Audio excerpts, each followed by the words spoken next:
Everyone, इस video में हम टेंस का टॉपिक जो हमारा इंग्लिश ग्रामर का है वही कंटिन्यू करने वाले हैं। सो लास्ट वीडियो में हमने प्रेजेंट टेंस के बारे में पढ़ लिया था, पास्ट टेंस के बारे में पढ़ लिया था, उन दोनों की टाइप्स पढ़ लिए थे। तो इस वीडियो में हम पढ़ने वाले हैं फ्यूचर टेंस के बारे में। तो चलिए स्टार्ट करते हैं। Time and tide wait for no man. जो टाइम और जो ज्वार होता है वो किसी के लिए भी इंतज़ार नहीं करता। तो जो एक पीरियड होता है टाइम का, वो धीरे धीरे क्या हो जाता है, जब हम कुछ बोलते हैं या फिर कुछ लिखते हैं, वो ही हमारा क्या हो जाता है, फ्यूचर टेंस। जो हम आने वाले समय के लिए जो भी हम बोलते हैं फिर जो लिखते हैं वो हमारा फ्यूचर टेंस होता है। तो जैसे कि she will write a letter, वह एक पत्र लिखेगी, बट उसने लिखा तो नहीं है, वो सिर्फ बोल रही है कि वो एक पत्र लिखेगी। तो ये आपका फ्यूचर टेंस है। उसकी पहचान क्या होती है फ्यूचर टेंस की? जो लास्ट में ना गा आ जाता है, इसके मान ले होगा है ना, होगा आ जाता है, होगी आ जाता है, होंगे आ जाता है ना। अब जैसे टेंस है वो हमारे 3 टाइप्स के होते हैं, प्रेजेंट टेंस, पास्ट टेंस और फ्यूचर टेंस। ठीक है, प्रेजेंट टेंस वो होता है जो भी चल रहा है, ठीक है। पास्ट वो होता है जो बीत गया, और जो हमारा फ्यूचर है वो आने वाला होता है। ठीक है, अब इन तीनों के भी फर्दर 4 टाइप्स होते हैं। जैसे मान लीजिए simple present, present continuous, present perfect और present perfect continuous. Same past indefinite, past continuous, past perfect और पास्ट परफेक्ट कॉन्टीन्यूस। इसी टाइप्स के हमारा फ्यूचर भी हो जाता है, future indefinite, future continuous, future perfect और फ्यूचर परफेक्ट कॉन्टीन्यूस। चलिए फ्यूचर के बारे में पढ़ लेते हैं।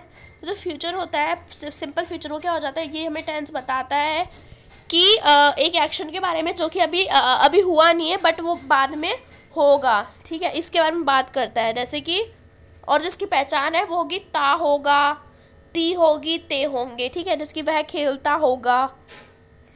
जैसे रूल हो जाता है विल शैल प्लस वर्ब की फर्स्ट फॉर्म। ठीक है, अब यहाँ पे क्या होता है, फ्यूचर टेंस में जो हेल्पिंग वर्ब होती है शैल, वो आई के साथ और वी के साथ यूज़ होती है, और जो हेल्पिंग वर्ब होती है विल, वो उसके अलावा के जितने भी हमारे जो होते हैं ना, ही, शी, इट, इनके साथ यूज़ होती है। ठीक है, अब यहाँ पे है when you are make commitment और वॉन्ट समवन और exercise something, use of will shall is reversed. Will is used with IV and shall is used with others.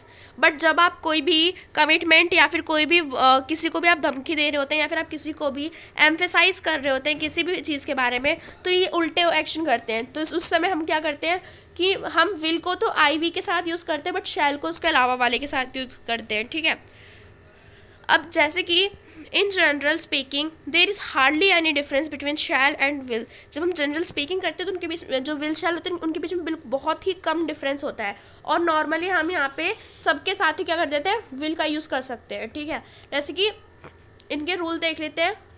तो हम पहले पढ़ते हैं अफर्मेटिव सेंटेंसेस के बारे में।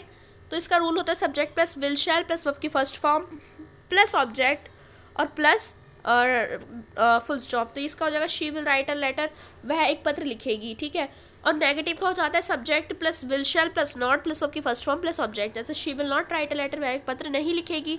उसके बाद यहाँ पे बात आती है इंटेरोगेटिव की। तो इंटेरोगेटिव में हो जाता है will shall plus subject plus verb की फर्स्ट फॉर्म प्लस ऑब्जेक्ट। जैसे कि will she write a letter, क्या वह एक पत्र लिखेगी। और इंटेरोगेटिव नेगेटिव में हो जाता है will she not write a letter, क्या वह एक पत्र नहीं लिखेगी। अब यहाँ पे हम पढ़ते हैं फ्यूचर कॉन्टिन्यूस के बारे में। तो इसकी पहचान होती है रहा होगा, रही होगी, रहे होंगे। अभी आप देखना मैं सेंटेंस में यूज़ करूँगी ना, तब आपको पता चल जाएगा। तो देखिए फर्स्ट इसका है ये कि यहाँ पे ये किसी भी ना ऑन गोइंग या फिर कंटिन्यू एक्शन को जो फ्यूचर में चल रहा होगा उसको वह एक्सप्रेस करता है। ठीक है, और यहाँ पे जैसे कि रूल दे रखा है, क्या होता है rule, will shall plus be plus verb की फर्स्ट फॉर्म प्लस ऑब्जेक्ट। जैसे कि पॉजिटिव में क्या हो जाएगा, वो होगा subject plus will shall plus be plus verb की first form plus ING plus object. ठीक है, और इसका एग्जांपल होगा she will be writing a letter, वह एक पत्र लिख रही होगी। ठीक है, नेगेटिव में हो जाएगा वह एक पत्र नहीं लिख रही होगी। रूल हो जाएगा subject plus will shall plus not plus be plus verb की first form plus ING plus object. उसके बाद इंटेरोगेटिव आ जाएगा तो उसमें होगा क्या वह पत्र लिख रही होगी। तो will she writing a letter, will she be writing a letter, क्या वह एक पत्र लिख रही होगी। तो उसके बाद आएगा यहाँ पे इंटेरोगेटिव नेगेटिव, तो इसका हो जाएगा will she not be writing a letter. Rule हो जाएगा will shall plus subject plus not plus be plus की first form plus ING plus object plus question mark साथ में आएगा। उसके बाद यहाँ पे हम फ्यूचर परफेक्ट टेंस के बारे में पढ़ लेते हैं। तो ये किसी भी एक्शन को शो करने के लिए यूज़ किया जाता है जो कि अभी होगा या फिर फ्यूचर में होने वाला है, ठीक है, या फिर कुछ टाइम में फ्यूचर में कंप्लीट हो जाएगा। तो यहाँ पे इसका जो रूल होता है वो होता है will shall plus have plus verb की थर्ड फॉर्म, ठीक है। तो यहाँ पे इसका जो फर्स्ट है, जो पॉजिटिव का रूल हो जाएगा, हो जाएगा subject plus will shall plus have plus verb की थर्ड फॉर्म प्लस ऑब्जेक्ट। ऐसे कि she will have writing a letter. इसकी जो पहचान होती है फ्यूचर परफेक्ट की वो होगी चुका होगा, चुकी होगी, चुके होंगे, ठीक है। तो वह एक पत्र लिख चुकी होगी, ठीक है। उसके बाद यहाँ पे नेगेटिव में होगा वह एक पत्र नहीं लिख चुकी होगी, ठीक है। रूल हो जाएगा यहाँ पे subject plus will shall plus not plus have plus of की थर्ड फॉर्म प्लस ऑब्जेक्ट। उसके बाद यहाँ पे इंटेरोगेटिव में हो जाएगा will shall plus subject plus have plus of की third form plus object plus question mark. इसकी will she have written a letter, क्या वह एक पत्र लिख चुकी होगी, ठीक है। उसके बाद है इंटेरोगेटिव नेगेटिव, तो इसका हो जाएगा will she have not written a letter, क्या वह एक पत्र नहीं लिख चुकी होगी। इसका रूल हो जाएगा will shall plus subject plus not plus have plus verb की थर्ड फॉर्म प्लस ऑब्जेक्ट और प्लस में क्वेश्चन मार्क। उसके बाद यहाँ पे हम पढ़ लेते हैं फ्यूचर परफेक्ट कॉन्टिन्यूस के बारे में। तो इसमें क्या होता है, ये किसी भी चीज़ के बारे एक्शन के बारे में बात करी जाती है जो कि अभी फिक्स टाइम पे होने वाला है फ्यूचर में, और कुछ कंटिन्यू चलता रहेगा कुछ टाइम के लिए फ्यूचर में, ठीक है। अगर यहाँ पे कोई भी टाइम रेफरेंस नहीं है तो यहाँ पे एक फ्यूचर परफेक्ट जो कॉन्टिन्यूस है वो यहाँ पे यूज़ नहीं होगा बिना किसी टाइम रेफरेंस के, ठीक है। इसी सेंटेंस को हम बोलते हैं फ्यूचर परफेक्ट कॉन्टिन्यूस, ठीक है। अभी जो फ्यूचर परफेक्ट प्रोग्रेसिव एम्फेसाइज होता है वो क्या होता है, किसी भी एक्टिविटी की ड्यूरेशन होती है जो कि अभी प्रोग्रेस में हो रही है और बाद में क्या होगी, कुछ टाइम के बाद वो क्या हो जाएगी, रुक जाएगी, ठीक है। और जिसका रूल होता है वो होता है will shall plus have been plus verb की first form plus ING. Positive का रूल देख लेते हैं। तो पॉजिटिव का रूल होता है subject plus will have been shall have been plus verb की first form plus ING plus object, ठीक है। जैसे she will have been writing a letter, वह एक पत्र लिख रही होगी, साथ में टाइमिंग भी आ जाती है। अगर आपकी टाइम आ गई हो, जैसे कि मान लो वह 2 बजे से पत्र लिख रही होगी, तो she will have been writing a letter since 2 PM, ठीक है।